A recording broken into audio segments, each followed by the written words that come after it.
I always thought the best conversations happened in silence.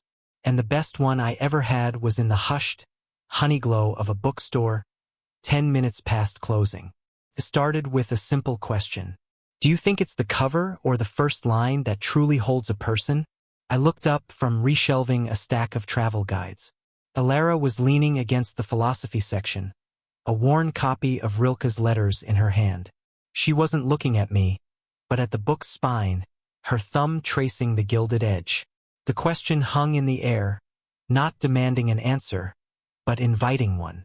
That was her way. The first line is a promise, I said, my voice softer than I intended in the quiet. The cover is just a rumor. A slow, knowing smile touched her lips. She finally glanced at me, and the air in the room shifted, grew stiller. A rumor. I like that. That was the heart of it. Elara was all quiet confidence and graceful lines. A woman in her mid-40s who carried her history not as a weight, but as a library of lived-in stories. I was 24, and most of my pages were still blank. But when she looked at me, I didn't feel young. I felt seen. She moved to hand me the book, her fingers brushing against mine. It wasn't an accident. It was a punctuation, a period at the end of her unspoken sentence. Her skin was cool from the evening air, but the point of contact sent a jolt of warmth straight through me. My breath hitched, a tiny, audible thing in the stillness. I took the book, our hands lingering a moment too long in the transfer. Her eyes, the color of aged whiskey, held mine. There was a question in them, one she would never voice. The air smelled of old paper, her faint, clean perfume, and the impending rain outside. The only sound was the soft hum of the refrigerator in the back room and the frantic drum of my own heart. I was hyper-aware of everything. The way a strand of her dark hair, shot with a single elegant streak of silver, had escaped its knot and curled against her neck. The way her cashmere sweater sleeve had slipped slightly, revealing the delicate bone of her wrist. The mere inches between her body and mine in the narrow aisle felt like a geography I was desperate to map. "It's getting late," she murmured, but she made no move to leave. Her gaze dropped to my mouth for a fleeting second, and the world narrowed to that single, charged look. "It is," I managed, the words feeling thick. I was about to say something else, something reckless and true, when the sharp, intrusive buzz of my phone shattered the silence between us. It vibrated against the wooden shelf, a jarring, modern interruption. We both flinched. Her expression, which had been open and soft, shuttered closed. She took a small, deliberate step back, the space between us suddenly feeling like a chasm. She looked from my face to the lit-up screen of my phone, her lips parting as if to speak. But she said nothing at all. The moment fractured. Elara turned away, busying herself with straightening a perfectly aligned row of books. "You should get that," she said, her voice carefully neutral. I didn't. I let the phone go to voicemail, the silence that returned feeling heavy and contaminated. I wanted to explain it was just my roommate, Mark, probably asking about pizza. But explaining felt like admitting we'd been doing something wrong. That was the unspoken risk. It wasn't just the 15 years between us. It was the roles. She was the owner of this quiet sanctuary. I was the part-time help, the graduate student killing time before real life started. I'd heard the way other women her age looked at her in her tailored coats, with her calm, collected life. A life I knew was punctuated by a divorce that had left her with this bookstore and a deep, quiet loneliness she thought she hid so well. My own history was a string of loud, passionate messes with girls who talked too much and said too little. Elara was all silence and substance. "My ex-husband," she said once, out of nowhere while we were inventorying, "used to say my quietness was a weapon." She hadn't looked at me, her fingers counting a stack of invoices. I think he just hated that he couldn't control what was inside it. I understood then that her pullbacks weren't rejection. They were fortifications. A few days later, I was on a ladder, reaching for a box of old ledgers on a high shelf. The stepladder wobbled slightly. "Careful." Her voice came from below, laced with a sudden, sharp concern I'd never heard before. Before I could steady myself, her hand was on my calf, just above my ankle. A firm, steadying grip. Her touch was electric, searing through the denim of my jeans. I froze, my breath catching. Her hand didn't immediately pull away. I could feel the warmth of her palm, the slight pressure of her fingers. It lasted only 3 heartbeats, but it filled the entire vast room. When she finally let go, the air where her hand had been felt cold. I climbed down slowly, my legs unsteady for a different reason now. We stood facing each other, the air thick with everything we hadn't said. The dust motes danced in the slants of afternoon light between us. Her cheeks were flushed, a faint pink rising beneath her skin. She looked as undone as I felt. She didn't apologize. She didn't explain. She just looked up at me, her whiskey eyes wide and vulnerable, and her breath hitched, a soft, audible sound in the quiet space between our bodies. And in that suspended silence, the electricity was so palpable I could almost hear it hum. The bell above the door jingled, a violent shatter of the silence we were suspended in. We sprang apart like guilty teenagers. Elara smoothed her sweater, her back to the door, her shoulders rigid. I turned and pretended to be intensely interested in the ledger box, my heart hammering against my ribs. "Elara? You in?" A woman's voice called out. Sarah, her friend from the art gallery next door. "Back here, Sarah." Elara's voice was a marvel of forced normalcy, bright and airy, but I heard the faint tremor beneath it. She didn't look at me. Sarah rounded the corner, her eyes flicking from Elara's flushed face to me, still standing by the ladder. "Oh, hi, Leo. Am I interrupting?" "No," we said in unison, our voices overlapping too quickly. "Just getting some old stock down," I added, hefting the box as if it were evidence. Sarah's gaze lingered on us for a beat too long, a knowing, almost amused look in her eyes. "Right? Well, Elara, I just wanted to confirm lunch tomorrow." The usual place. The conversation that followed was a mundane blur.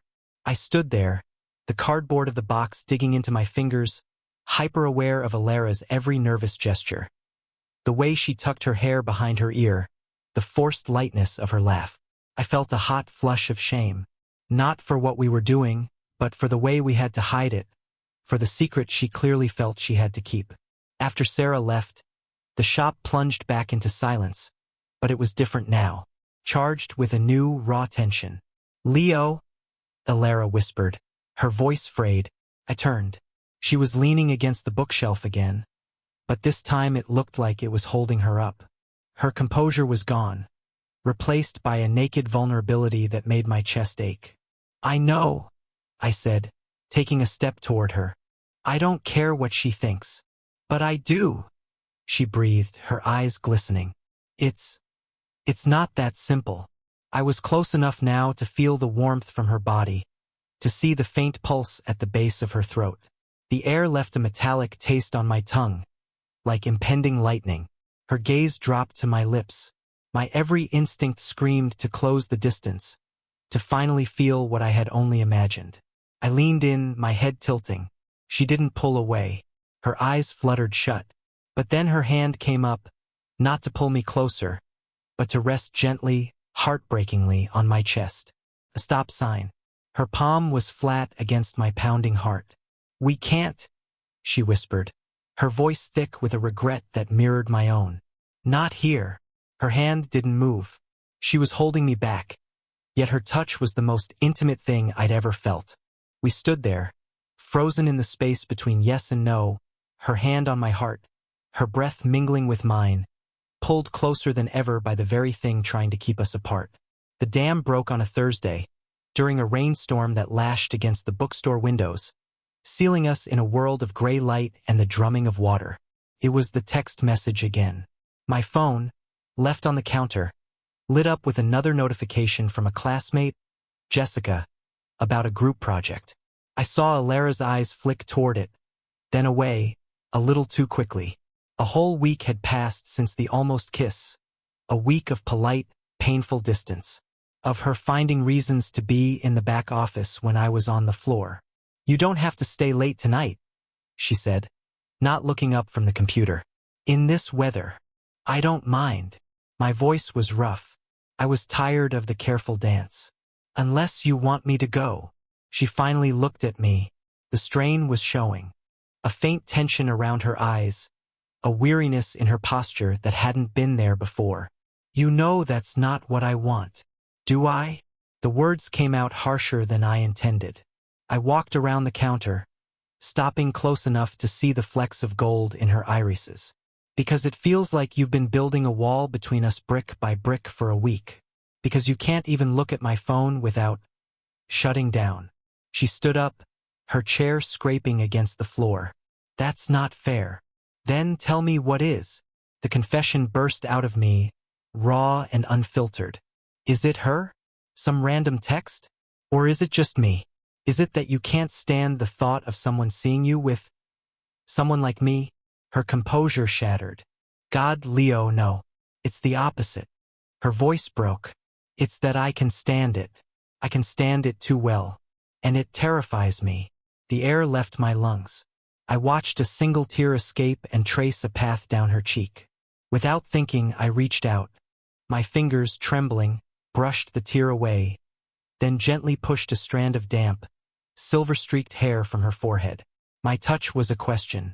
She leaned into it, her eyes closing for a brief second, a soft, shuddering sigh escaping her lips.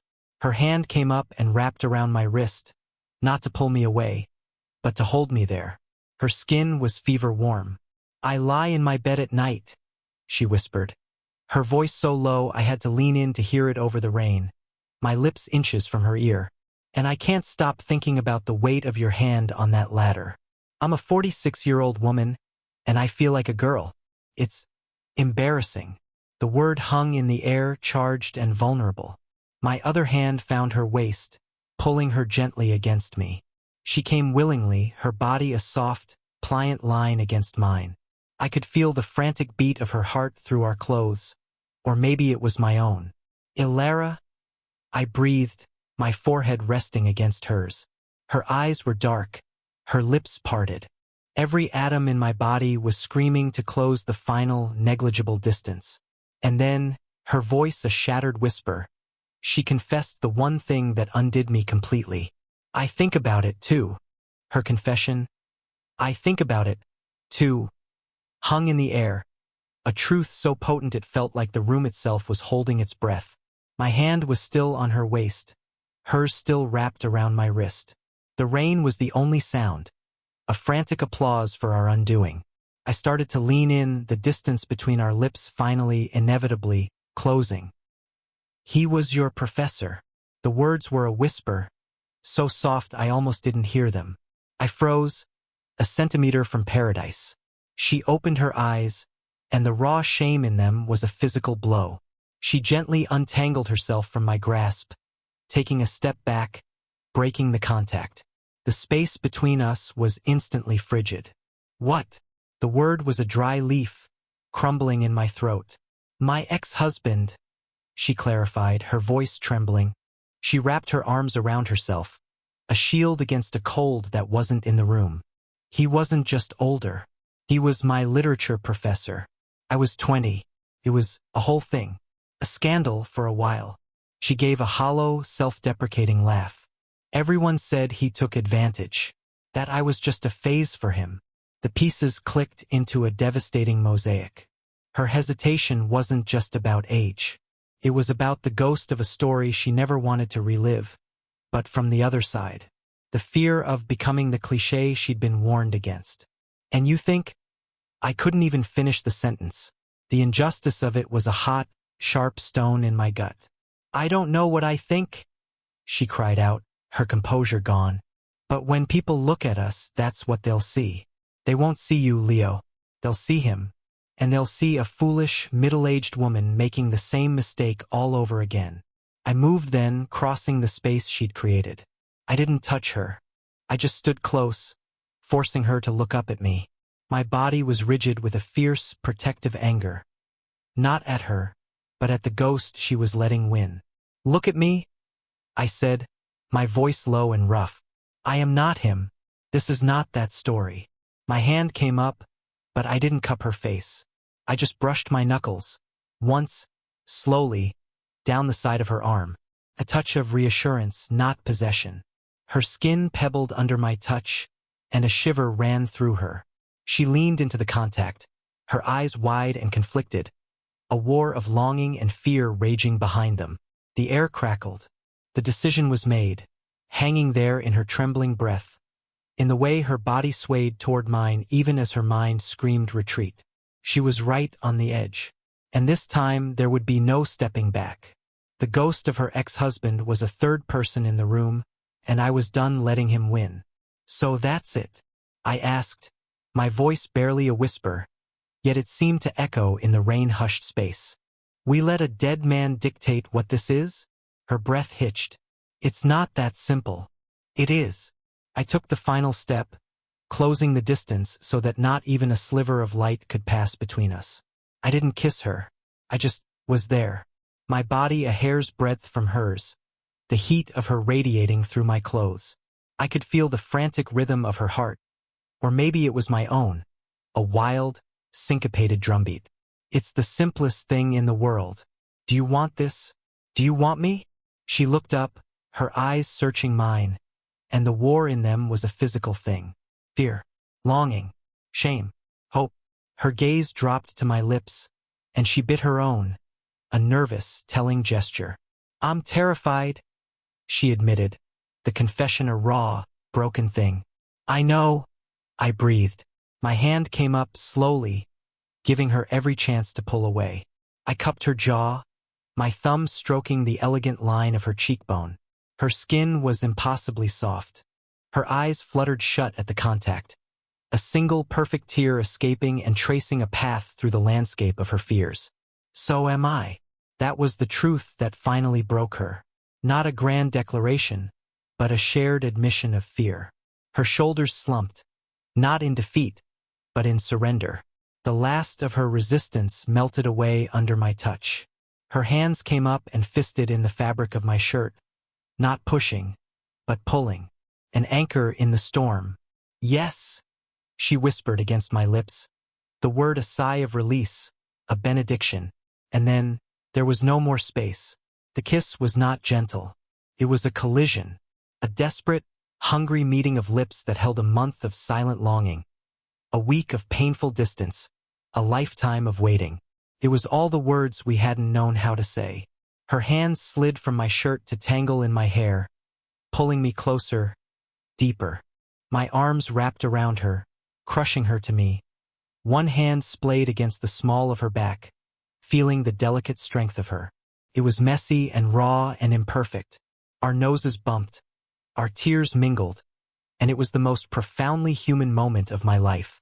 When we finally broke apart, gasping for air, our foreheads resting together, the world had remade itself. The rain outside was just rain now, a soothing rhythm instead of a frantic warning. She looked at me, her eyes clear now, the shame burned away by a dawning, wondrous certainty. We were not a scandal. We were not a mistake. We were just us. And we finally understood. We didn't speak. Words felt too clumsy, too small for the space we now occupied. The frantic energy had melted into a deep, resonant calm. I kept my arms around her, and she leaned into me, her head resting against my chest, her ear pressed over my heart as if listening to its new, steady rhythm. After a long while, she tilted her head back. The smile that touched her lips was new, unburdened, quietly joyful. "So," she said, her voice husky, "that happened." I brushed a stray strand of silver from her damp cheek. "Yeah, it did."